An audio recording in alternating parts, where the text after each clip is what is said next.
Here's our DSM stock replacement manifold. I want to take a quick look at some of the design aspects and really some of the design challenges for any DSM stock frame or stock placement, specifically manifold, um, meaning that it shares the same inlet and outlet flange locations as the factory manifold. And that's really where most of the challenges begin, because you're really fighting for space between retaining those flange locations, which are really close, and having a nice merge collector.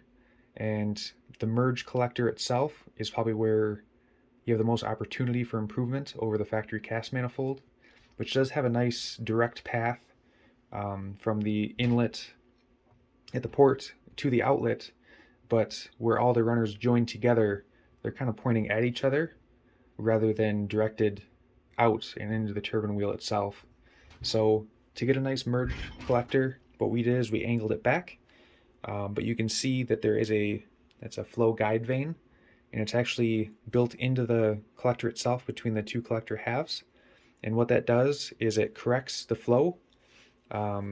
Each runner goes in and it's straightened back out and points directly out of the collector outlet and into the turbine housing for a direct shot.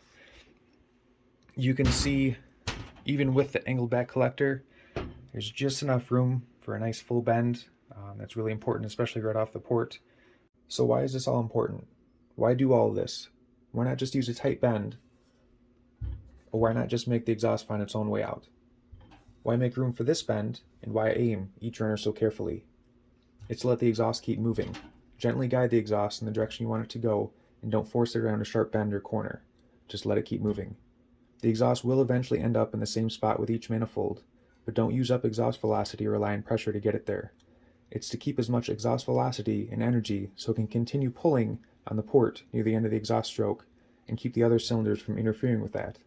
This is how you remove the most exhaust gas from the cylinder, so the following intake stroke doesn't have to contend with that residual exhaust gas that will end up displacing what could have otherwise been fresh incoming air charge in the cylinder. This is how you make more power per PSI, and this is how you can reach the same airflow sooner without needing as much boost to do so. Less exhaust gas polluting the intake stroke. This is what we strive for with all of our turbo manifolds, and this is how we made it work within the stock flange locations.